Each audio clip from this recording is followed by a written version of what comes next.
Okay, today is Tuesday, May 24th. The time is 7 p.m. and I'd like to call the meeting to order. I'll begin with the roll call. I am Kim Smith. I am present. Alderperson Tom Smith is absent, excused. Kevin Schubert is here standing in for Jared Holter. Jan Brock. Newt Temte. Present. Craig Breitsrecker. Present. Bill Lethan. Present. Okay. Consideration and action on the minutes from the previous meeting. Move that we approve the minutes of the previous meeting that was held on March 22nd. I'll second that. Okay, we have a motion by Skip. It's been seconded by Craig. Is there any discussion regarding the meeting minutes? All those in favor, please say aye. Aye. Minutes are approved. Item 3 is public input. This is the part of the meeting where the public has opportunity to speak to the Plan Commission. We do have some public hearings later, but if you'd like to address the Plan Commission, now is the time to do so. Begin by stating your name and address, and please limit your comments to 3 minutes. Would anybody like to address the Plan Commission this evening? Second call for anyone wishing to address the Plan Commission. Third and final call for anyone wishing to address the Plan Commission this evening. I don't see or hear anyone, so we'll move on to consideration and possible action on the following items. Number 4 is a public hearing to amend the Marketplace Development Planned Commercial Industrial District for the Walmart Supercenter to allow building facade color changes located at 3107 Marketplace on Alaska. This is tax parcel ID number 18-3635-8, and the applicants are LK Architecture and Walmart Real Estate Business Trust. I'll open it up to anyone wishing to speak in favor of this amendment. Yep, come on up, state your name and address, and go ahead and tell us why you think this is a great idea. Okay, yes, my name is Ed Wilson. I'm with LK Architecture. I'm representing Walmart here tonight. What we're proposing here tonight are just minor color changes to the existing building. Most of the building would remain with the same colors as what are there, but we would like to add some blue accents in strategic locations for the purpose of orienting the customers to key areas of the building. The areas that where we'd like to add the blue, I believe, are available in the exhibits here tonight. Would also like to point out that there are other businesses in the areas that do have their accent colors or their branding colors, even though they're keeping in with the beige type colors. Anyway, that's about it, but that's what I'd like to, that's what we're proposing and Thank you, sir. Would anyone else like to speak in favor of the amendment? Second call for those wishing to speak in favor. Third and final call for anyone wishing to speak in favor of the amendment. Okay, we'll switch over. Anyone who would like to speak against this amendment to the PCID, now is the time to do so. Second call for anyone wishing to speak against. Third and final call for anyone wishing to speak against this amendment. The public hearing is now closed, and I will ask our city planner for a brief narrative on this topic. Thank you, Mayor. The applicant is requesting to amend the PCID to allow the exterior building facade to be altered from the current color palette to the proposed, which is shown in the exhibits. Previously, the applicant had proposed to repaint the entire structure using a blue-gray palette that was in opposition to the approved palette on file with the city. These requests were denied in April of 2016 and 2022. The new proposed color palette retains the current color design of the brown organic coloring found throughout the development. The primary change is the use of the blue accent color on the front facade and a single side of the building, highlighting entrances in 3 different areas, the pickup area, and a single sign. The remainder of the facade will remain unchanged. Historically, the city has allowed accent coloring outside of the brown organic coloring within this development. City staff are in support of the proposed palette color scheme as the proposed design is consistent with the remainder of the development and with the standards set forth in the original development. We have put together 6 conditions of approval for this project. Thank you, Mayor. Thank you. Okay, with that said, I'll turn this matter over to the Plan Commission. What is your pleasure? I will make a motion to approve the color changes requested in the Marketplace Development Plan Commercial Industrial District, PCID for Walmart Supercenter, to allow the building facade color changes as discussed with the 6 conditions. And I will second that motion. Thank you. We have a motion on the floor by Craig Breitsprecher, seconded by Skip Temte to approve the amendment with the 6 conditions. Is there any further discussion? Not seeing any. All in favor, please say aye. Aye. Those opposed say no. Motion carries unanimously. Thank you. Thank you for coming in. Appreciate it. Item 5 is a public hearing. This is for a Unified Development Code text amendment filed by the City of Onalaska related to prohibited home occupations. This is something that the city is bringing forth. So at this time, I would like to ask if there's any member of the public that would like to speak in favor of this text amendment. Second call for anyone who would like to speak in favor. If so, please come forward, state your name and address. Third and final call for anyone wishing to speak in favor. I'm not seeing anyone, so now I'll ask if anyone would like to speak against the Unified Development Code text amendment. Would anyone like to speak against? Third and final call for anyone wishing to speak against this amendment. There has been nobody coming forward from the public, so I'll ask our city planner, Katie Aspenson, for a brief summary of why this is before us today. Thank you, Mayor. In February of 2022, the Plan Commission had recommended an updated list of prohibited uses to the Common Council. The Common Council requested amending that list in part, as I'll describe below. All of the other regulations pertaining to the major and minor home occupations are to remain unchanged. Specifically, the Common Council requested to allow the use of a tattooist or a tattoo shop as a home occupation, as well as massage therapy services. And city staff, based on feedback, rewrote item I, firearm related training or instruction or similar establishment. And we also amended J relating to firearms dealer. We specifically called out other sections of our code of ordinances to define dangerous weapons and also what a firearms dealer is. No other changes are being proposed from what you saw previously. Thank you, Mayor. Thank you for that. Okay, I'll turn it over to the Plan Commission.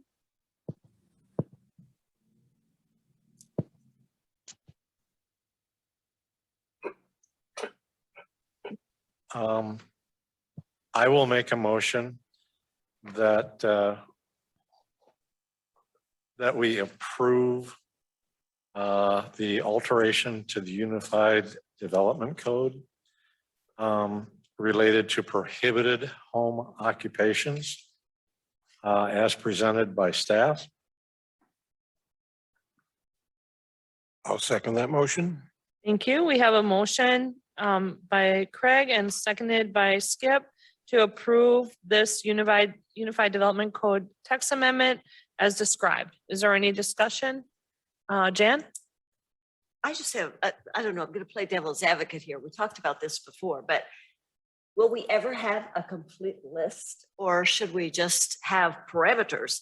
And I guess I do have a question in all of this for Amanda.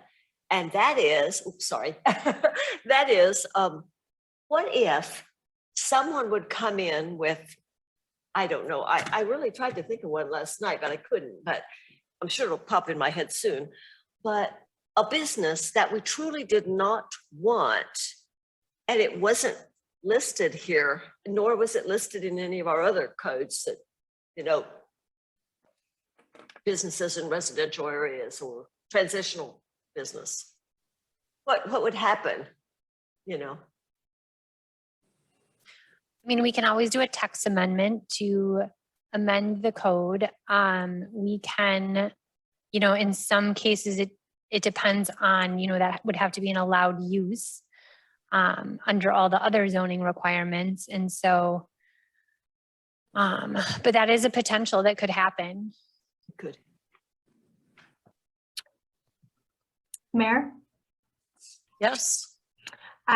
Also to note to that, we do have specific criteria that you have to follow just to have a home occupation in our community. We note how big it has to be. We talk about number of customers. We talk about whether or not you can have an employee. So it isn't essentially saying that if you're not on this list, it's a free for all. There are other standards within this section. They're just not listed here tonight, as the focus of this particular text amendment was just for the prohibited home occupations. And to answer your other question, I did a deep dive into ordinances throughout the state of Wisconsin, and many do exactly what we do. For the most part, there are common types of businesses that are outright listed that they do not want to have in their community that are prohibited. So many of the ones that we have put here are seen reflective throughout the state. Thank you for that information, Katie. Craig? Yeah, Jan, if memory serves me correctly, and Katie, correct me if I'm wrong, we addressed a lot of this when we went through our code rewrite here. Is it 3 years now ago or something like that? But, and I look at this as everything that's listed here. It makes sense, and it probably should have been said originally. And I think in combination with what we already have approved with the code rewrite, I think we've covered it as well as we can.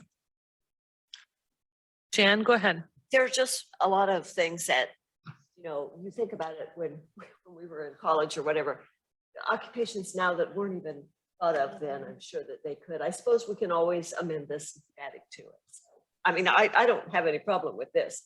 I just wondered what would happen. Yeah, well, the people that came to the earlier public hearings, the person had a home occupied business, potentially wanted to have one for microblading. Right. That's kind of what, one of the ones that were started.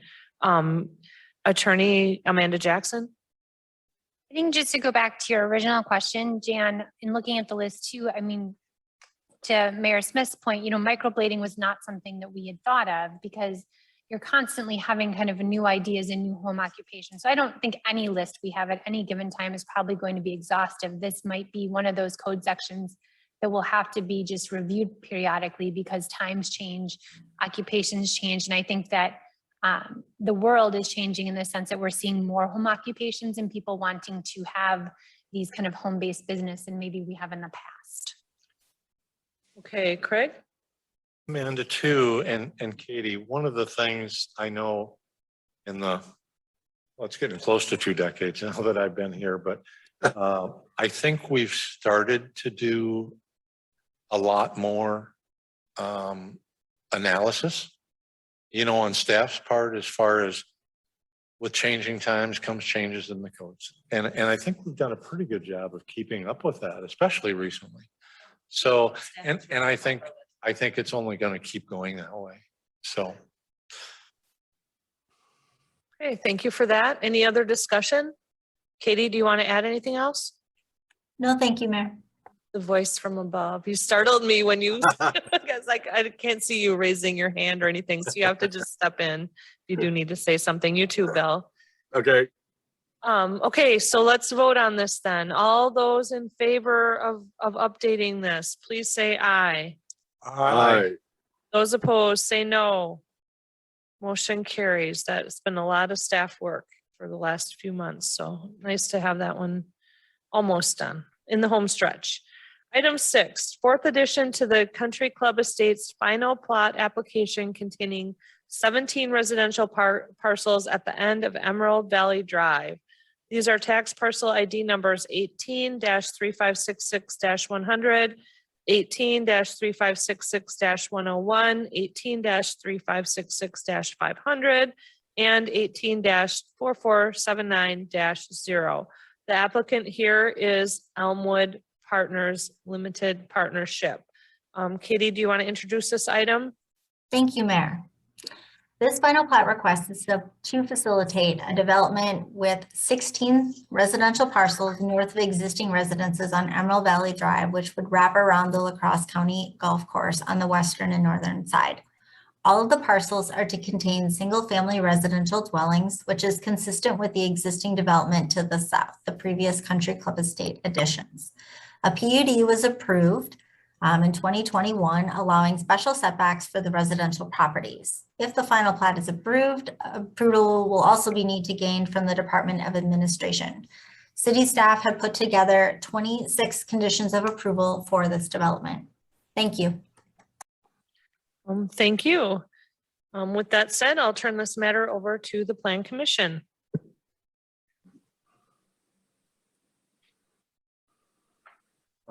Madam Mayor, if I may, I'll make a motion to approve the fourth addition to the Country Club Estates final plat application containing 17 residential parcels at the end of Emerald Valley Drive, including tax parcels number 18-3566-100, 18-3566-101, 18-3566-500, and 18-4479-0, submitted by Elmwood Partners Limited Partnership with the 26 conditions recommended by staff. And I will second that motion. Okay, we have a motion on the floor by Craig, seconded by Skip. Is there any discussion?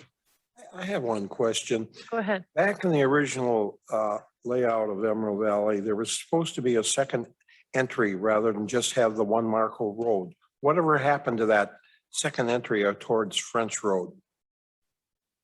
Katie, do you have an answer to that? Or Kevin is here. Kevin, do you have an answer? I would say that was, Skip, that was potentially proposed. Yeah. Idea has developments would come through that potentially we would have a second access in the development. I do know there was a development along the French Road corridor maybe 10 years ago, maybe 2008 area that came in, did receive, I think, approval, but then never went into, kept acting for an extension just on market conditions and actually pulled that away. So I think the overall goal in the master planning for the city would one day there would be as the French Road corridor. There's a large parcel of land still back there. If that would ever be developed into the city, there potentially could be a connection there. But I know Mississippi Valley Conservancy has bought some land now at the end of the northern end of the golf course there. So there could be potentially that that access may be blocked by purchases and as land develops. I think that would still be a goal, but potentially the Conservancy may have purchased land already that would potentially hinder that access that was planned at one point in time. Okay, thank you. Is there any other discussion, Craig? I think. I just have a, Hold on a second, Bill. Craig is Okay. talking right now. You can be next. I think inevitably it would be advantageous to have that second access, but I also know there's a lot of people who don't want any part of that. So it's going to be contentious when and if it happens. Okay, Bill, go ahead now. I'm sorry. that's all right. I was just wondering if the 26 conditions that we're putting on this agreement are any different from the conditions that we put on the other properties. Mayor? Katie, can you answer that one? Yes.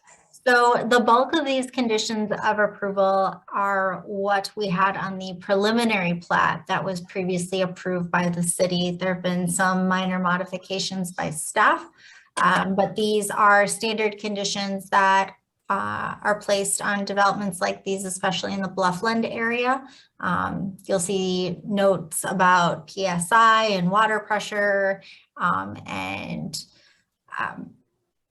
sprinkler systems, and a lot of that is common for the type of development that we're seeing in the Blufflands. So all of these conditions, for the most part, were on the preliminary plat. Thank you. Okay, any other discussion? The reason I bring it up is I'm concerned about the safety of such a large development having only one entrance.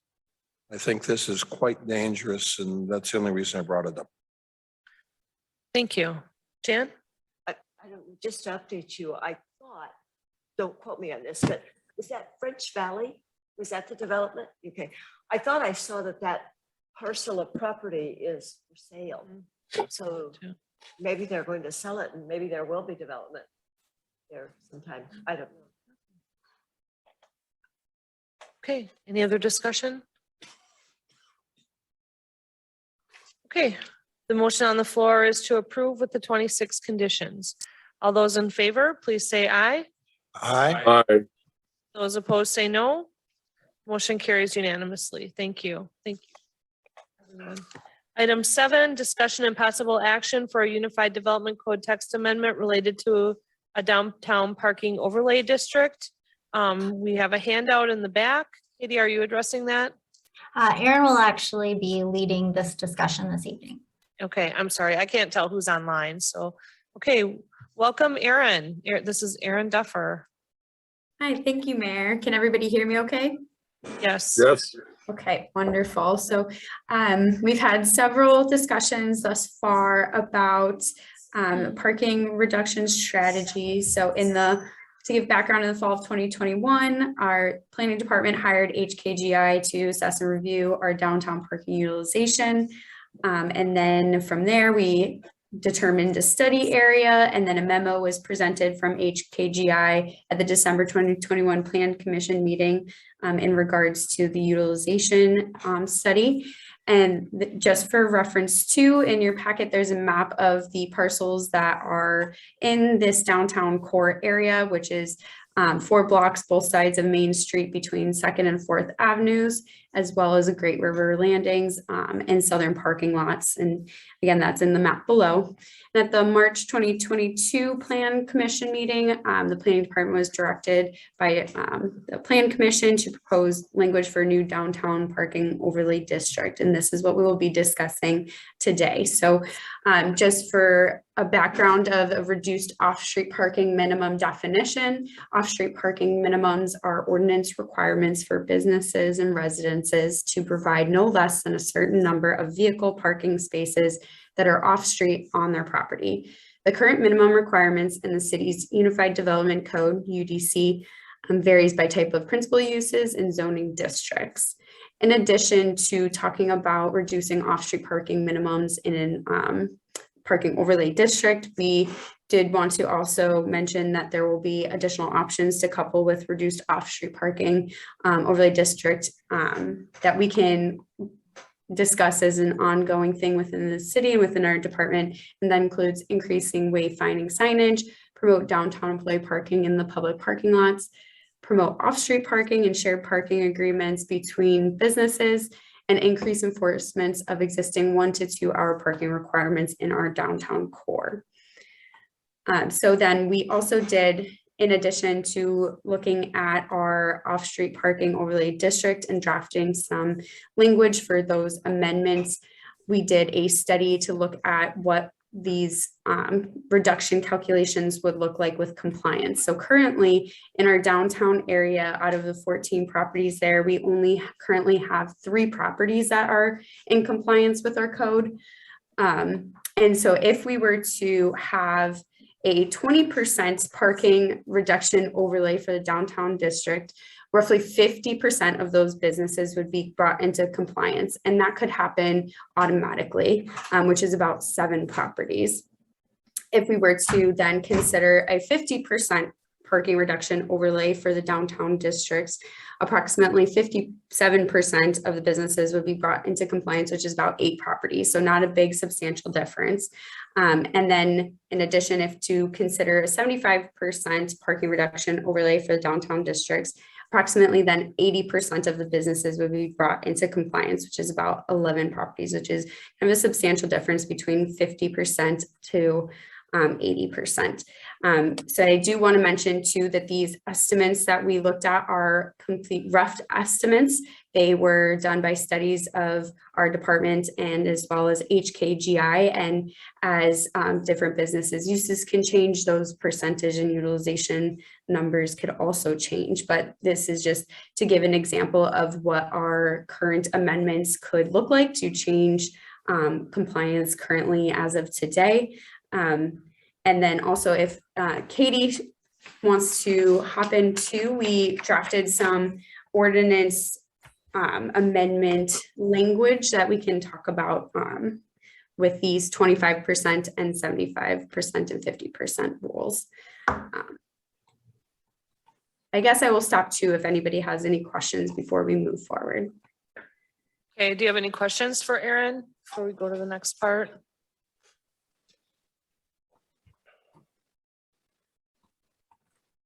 Okay, go ahead. Thank you, Mayor. So the primary part of our discussion this evening was just to show you that table for a good first step and get your feedback on it. I know that when we had previously talked, we were thinking, what if we did a 10% or a 25% or a 50%?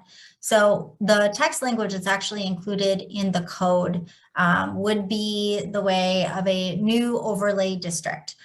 This language is not set in stone by any means. It is a sample of what a parking overlay district would do.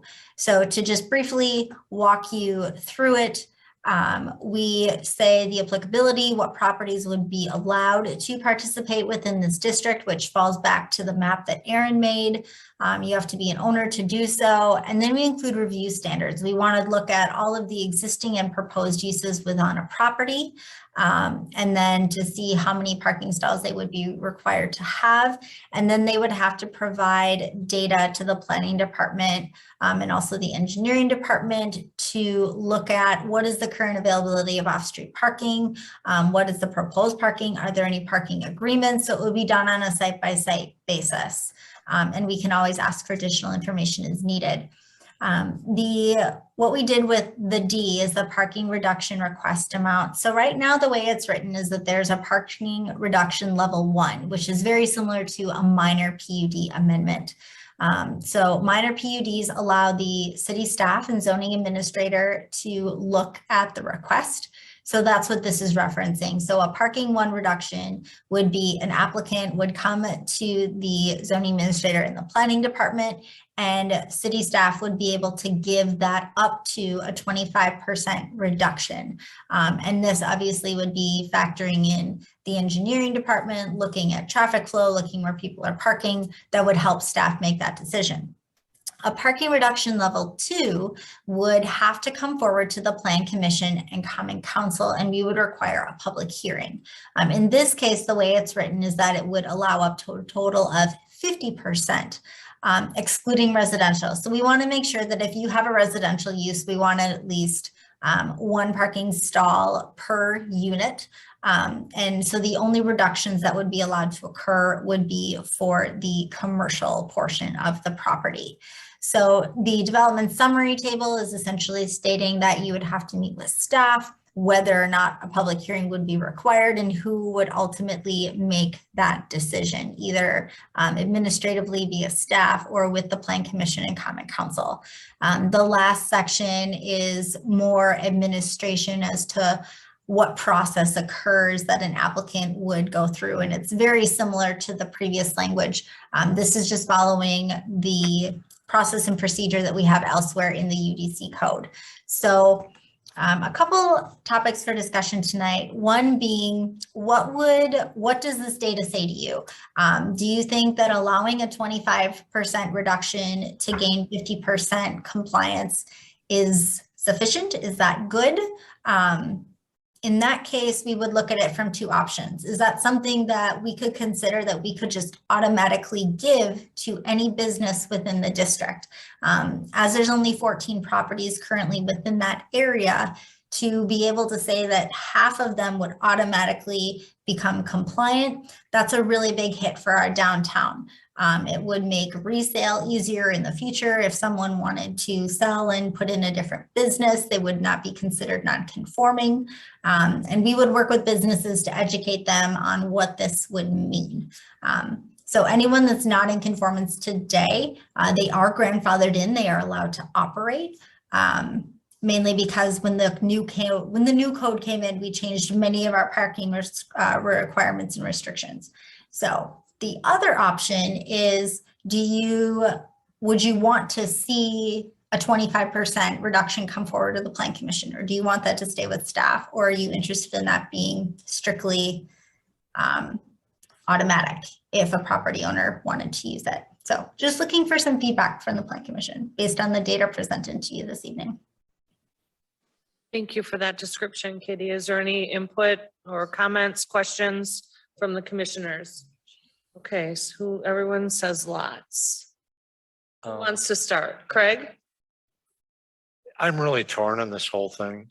I understand to probably most appropriately provide those property owners with usable properties.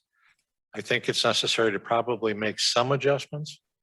One of the concerns I have about automatic staff approved changes, I would assume that we would have some basic criteria in place so that we're uniform and consistent in those applications. And I think if I had to look at the percentages, I think we're probably heading in a scary but probably necessary direction. That's my comment. Okay, anyone else?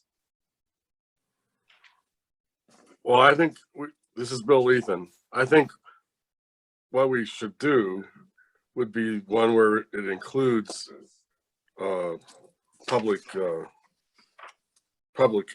hearing so that we get the input from the community a little more than just laying down a rule that says, okay, this is it. So I guess in that respect, I'm more in favor of the 50% level than the 20% level. Okay, thank you, Bill. But I could be swayed either way on this. Okay, anyone else? Okay, so we need to determine where we want to go from here. Well, I guess I have one. Go ahead. I have one other question. That is, let's suppose one of these.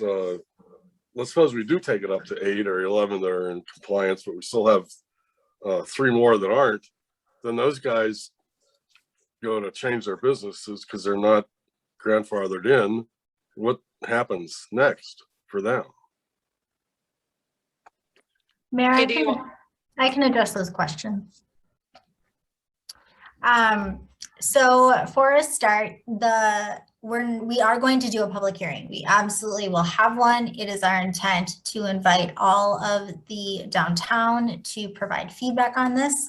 The goal of having this as a discussion first is to not have 18 different options, to have an option that the Plan Commission feels confident about so that when we get to the point of a public hearing, we have more firm language. And then we can have a targeted discussion as opposed to a wide range. So that's why we're just having this initial conversation, hopefully gives direction to staff so we can draft an appropriate public hearing and then go out and invite the business community to specifically come in and have a conversation related to code, knowing that it still may change again in the future, but at least it's a more targeted conversation. In reference to your question, if someone comes in and changes, that could happen today. A perfect example would be the Masonic Temple that was owned by an entity and they did not have any parking. at all. They are shown as being compliant in this particular one because when the new owner of that property is moving forward with a new development, and they are required to provide every single parking stall that the code states. So based on the use that they are looking to do in that, they have to provide 6 stalls of parking. In order to accomplish that, they are doing an external parking agreement. So that is why they're shown as being in compliant. So any new owner that would come in or a new business, they would also have to do the same process unless that use did not change. So if a restaurant went out of business and a new one went in, they would not be required at that point to do it, to provide the parking because it is the use for a use. It's if the use would change. So that's one of the reasons that we are proposing to have a parking reduction, as even though it seems as though the exterior parking is limited for off-street, the parking study that was done previously showed that there's ample parking on public streets that's available. And Aaron, if you want to talk a little bit about the updated parking analysis that was completed, I believe, a month ago, you can kind of take over at that point. Certainly, yeah, we had done another study of the downtown area about a month ago, as you said, and there was roughly no change to the utilization. So it was pretty significant that we have an ample amount of parking available on street and off street.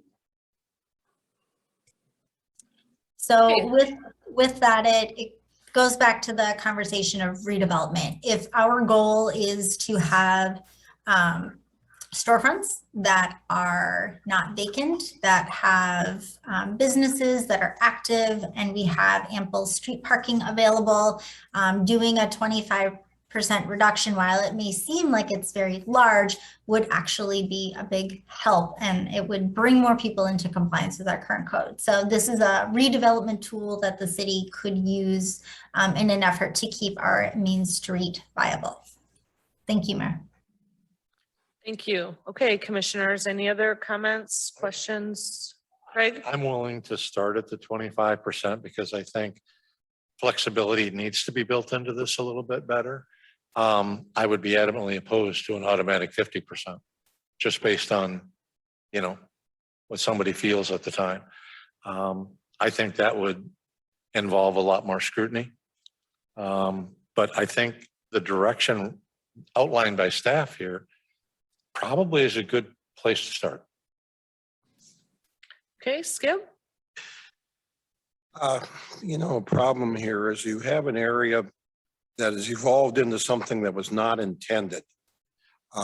Back in the olden days, shall we say, that area had about 3 taverns in it, the post office, 3 grocery stores, a drugstore, a hardware store.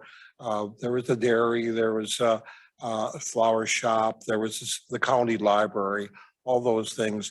They served about 2,000 people, which basically did everything on foot and so the area was not developed at all for traffic. Now, over the years, it has evolved to the point where you have businesses in there that rely on traffic, but you have an area that was not designed for traffic. So you have a problem. I don't have the solution. I'll let it up to you to find the solution, but you have a problem that has evolved because almost an impossible situation. Thank you. Kevin, did you want to add anything on this topic? No, I mean, I had spoken with Katie earlier this week on this. I think this, similar to what Skip was saying, I think this is a good blend of what the downtown is becoming, right? And what we're trying to do in terms of maintaining it, right? This area already has some special building setbacks to be able to try and redevelop, maybe, what could be considered now substandard lots when you look at other areas of the city, right? So I think this is consistent just with, and sort of how the organic process has happened down there, even in the last 6 years, right? Just the potentially amount of parking we have down there all of a sudden, right? In 2016, we built the Great River Landing. And then there was a redevelopment of a property down there in a public partnership to build some more parking. Then when the city received the generous gift of a new public park, we put some parking along the park. So kind of an organic way, there has been a lot of additional public parking that has been placed in this area. So one way and currently with the times we are in to try and, create development, keep development in an area, this seems like a reasonable request, especially potentially at the 25%. We're talking, in any one given parcel here, a couple of stalls, right? 2 to 6, right? And there'd be plenty of, current public parking. So I think that the way staff has drafted this is sort of a good start in the process that could easily become back, right? For further review if plan commissioners would want it. But I think that was the point, just to let, plan commissioners know, this is an area now we've studied. We're trying to keep this a viable area for redevelopment and just, sort of the organic way. We now all of a sudden find ourselves, 7 years ago was always there's no parking downtown. And now, at 2015 and now all of a sudden 2022, we have ample public parking, so much so, then maybe we shouldn't potentially burden, development with having spaces that, surface lots, are not, great for the tax, but if you can have a building, a business, something there that can generate additional tax revenue for the city. This might be a good blend of what this area is already down there, what it could become. Thank you for that, Kevin. Jan, did you want to add anything? I don't think we've heard from you on this topic. It's just a difficult situation, period. I never, deviating from the code, reducing the number of parking, the parking reductions, it's always worrisome. But on the other hand, we have to help these businesses. Just on a practical matter, from going downtown, I go to the dentist there, and have gone to David Ray's and various things. I've never really had a problem with parking, I mean, sometimes you might have to park a block away if David Ray's is very busy, but with the Great River Landing, we're fortunate. We've got that, so. Okay, so Katie, do you have enough direction for your next steps? I'd just like to clarify one last piece. So for the 25%, is that something that Plan Commission is looking, would you want to automatically just give that to any business within that area? Or would you want them, as the code is currently being presented to you, where they would have to come in on an individual basis and ask city staff, administration just for that 25%? Is that something automatic as opposed to a request? I feel like the commissioners, our intention is that the 25% would be allotted to the people in the overlay district. Is that correct? With staff approval, and I'm sure there would be criteria. So that they would have to evaluate. ask. Yep. Yeah. City staff should look at that. Sure. Okay, that's fine. And then for the second metric, the way that the language is written is that if they wanted to do a 50%, they would have to have a public hearing at the Plan Commission. We would notify all neighbors within that area, which would be the bulk of the downtown, likely dependent on where that business would be located. And then ultimately for Plan Commission and Common Council approval. Is that palatable? Is that number too big? Is it too small? Just looking for feedback on that second level of a consideration. Looks like everyone's okay with that. Does anyone want to say differently? I think we have to have that option available. Okay, all right. So then I will keep this language as presented, and we will have a public hearing notice at the June Plan Commission meeting. And we will also work to invite everyone in the downtown who would be directly impacted by this language. Let them know and give them a copy of it, and then also invite them to the public hearing if they have additional feedback that they'd like to share with you. Thank you, Mayor. Does anyone have any other comments or questions on this topic? No, I think you all did a good job on that. Thank you very much. Thank you for that, Bill. It's appreciated. Positive feedback. Finally. Okay. Thanks, Bill. Anything else? All right, we're looking at item 8 adjournment then. Motion to adjourn. I would second Kevin's motion. Motion by Kevin, seconded by Craig to adjourn. All those in favor, please say aye. Aye. We are adjourned and the time is 7:45.